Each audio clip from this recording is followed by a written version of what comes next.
बंगाल के जन जन के द्वारा दिखाई पड़ रही है वो ममता बनर्जी जी की सरकार को सुनाई नहीं पड़ रही है।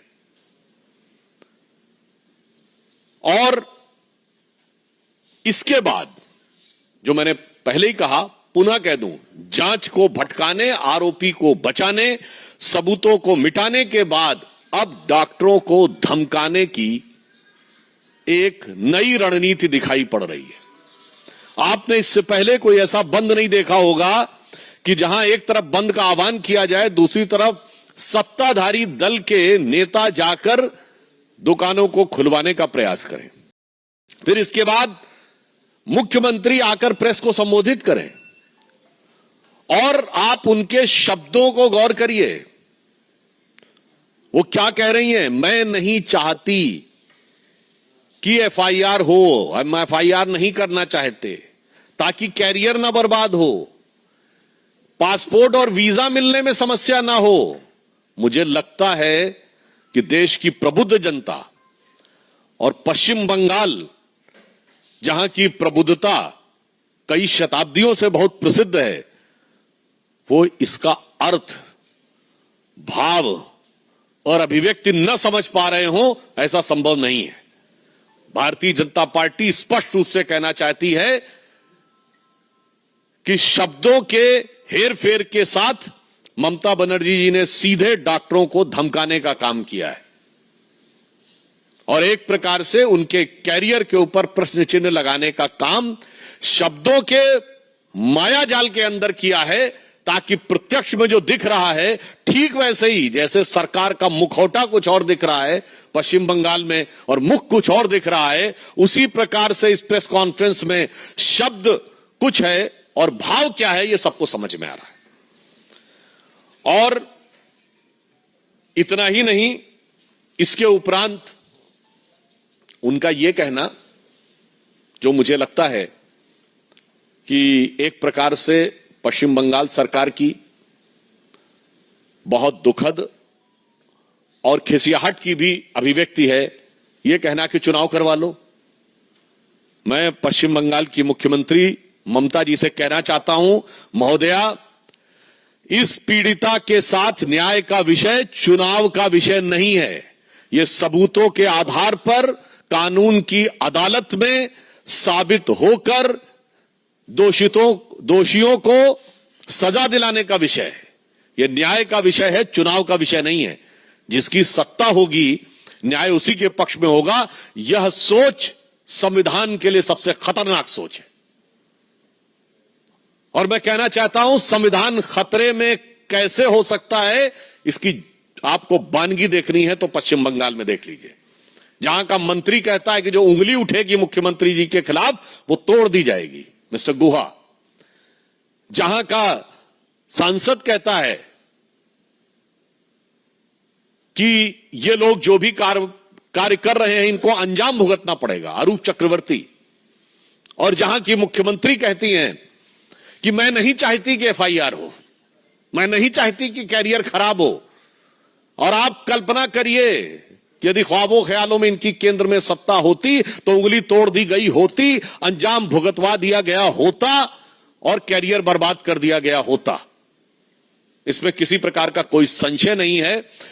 यह कृत्य बहुत साफ दिख रहा है और कांग्रेस के ही नेता अधीर रंजन चौधरी जी तक बोल चुके हैं कि there is no democracy in Bengal. मैं उस समय वो नेता प्रतिपक्ष थे तो मैं कह सकता हूं कि कांग्रेस के तत्कालीन नेता प्रतिपक्ष ने जब यह शब्द प्रयोग किया था, there is no democracy in Bengal, आज वह बिल्कुल शब्दशः चरितार्थ होता दिख रहा है। और इसके उपरांत मैं दुख के साथ कहना चाहता हूं, ममता जी, आप वही ममता जी हैं जिन्होंने रेप के विरुद्ध इतना बड़ा आंदोलन और संघर्ष किया था। मैं देश को बताना चाहता हूं कि ममता बनर्जी जी जब हम लोगों के साथ थी अटल जी के सरकार के दौर में और बाद में, तो उन्होंने स्वयं ये बताया था कि पश्चिम बंगाल में कम्युनिस्ट सरकार की पुलिस ने उनके ऊपर इतने आघात किए थे कि उनको मृत समझ के वो लोग छोड़ गए थे। यदि उन्हें पता होता कि जीवित है तो शायद न छोड़ते। मैं पूछना चाहता हूं ममता जी, आज आपकी संवेदना इतनी मृत हो गई कि बजाय आप दोषियों को सजा दिलाने के। आप वही ममता जी हैं। आज आप किसको बचाने में लगी हैं? ये डे वन से दिखाई पड़ रहा है कि प्रिंसिपल को दूसरे कॉलेज का प्रिंसिपल बनाना, उसके उपरांत उस जगह को सील न करना, क्राइम सीन को सील न करना, उसके बाद क्राइम सीन के पूरे इलाके में तोड़फोड़ हो जाना, उसके बाद सीबीआई को ट्रांसफर न करना, और अब ध्यान भटकाने के लिए कहते हैं फांसी देने की बात। तो मैं बताना चाहता हूं, फांसी यहां एक प्रक्रिया के तहत दी जाती है। अफसोस की बात यह है कि सर्वोच्च न्यायालय ने स्वयं कहा कि सबूत तो आपने इतने मिटा दिए हैं, सबूतों के साथ इतनी छेड़छाड़ कर दी है ताकि यह काम आसान नहीं है। और अगर आपके मन में इतना है तो मैं पश्चिम बंगाल सरकार से पूछना चाहता हूं, रेप के कितने मामलों में फांसी दिलवा दी है? वो अपना कन्विक्शन रेट बताएं। इससे बहुत साफ है कि जो कुछ पश्चिम बंगाल में हो रहा है वो मुझे लगता है एक पीड़िता के साथ होने वाले न्याय का मजाक और आघात ही नहीं है, संविधान की मूल भावना पर सबसे बड़ा आघात है। और इंडी गठबंधन के ये सारे दल इसमें शामिल हैं। जो बात मैं पहले कह चुका था उन्हें पुनः मैं रिपीट कर रहा हूं। तृणमूल कांग्रेस का वकील कौन है? कपिल सिब्बल, जो राज्यसभा सांसद कहां से हैं? समाजवादी पार्टी के सपोर्ट से राज्यसभा सांसद हैं और कांग्रेस पार्टी के पूर्व मंत्री हैं। कांग्रेस, पुनः कह रहा हूं, कांग्रेस का पूर्व मंत्री, सपा के समर्थन से बना हुआ सांसद, तृणमूल कांग्रेस का वकील है। यानी इंडी गठबंधन में सब शामिल हैं इस अपराध और अत्याचार को बचाने के लिए।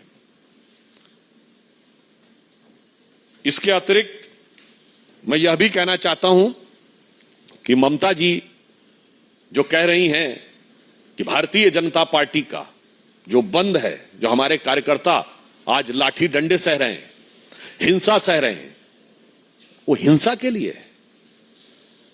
बहुत साफ हम कहना चाहते हैं, ये तो वो सरकार है 2021 में जिसका आगाज ही हिंसा के साथ हुआ था और इसके लिए हाई कोर्ट से फटकार लगी थी। तो ममता जी, आपकी सरकार हिंसा से जिसकी शुरुआत हुई उसका सर्टिफाइड सर्टिफिकेट कोर्ट से आपके पास है। और मैं पूरे देश को यह भी याद दिला देना चाहता हूं कि पूरे देश में अनेक राज्यों में एक समय में चुनावी हिंसाएं होती थी। मैं नाम नहीं लेना चाहता, कई राज्य थे जहां चुनावी हिंसा की बड़ी चर्चा होती थी। अब सब राज्यों में चुनावी हिंसा समाप्त हो गई। केवल एक ही राज्य है जहां से चुनावी हिंसा की खबरें आती हैं और वो है पश्चिम बंगाल। तो ममता जी, आपकी सरकार की में चुनाव में हिंसा होती है, जीतने के बाद हिंसा होती है, और इसीलिए आपके दिमाग में भी इतनी घनघोर और दर्दनाक हिंसा करने वालों के बचाव की जुगत सरकार कर रही है। और मैं यहां यह भी कहना सकता हूं, हो सकता है ममता जी बड़ी बेबसी में भी हो, क्योंकि आपने जिन आपराधिक तत्वों का साथ लिया था, मुझे लगता है कि उनके हौसले बुलंद इतने हो गए हैं कि शायद ममता बनर्जी के लिए इसके अलावा कोई चारा नहीं है कि वो उसका बचाव करे, क्योंकि शायद उनको रोकना उनकी क्षमता से बाहर हो गया। एक दूसरे महत्वपूर्ण विषय की तरफ हम आपका ध्यान आकृष्ट करना चाहेंगे, पश्चिम बंगाल के अत्याचार के बाद कर्नाटक के भ्रष्टाचार की तरफ।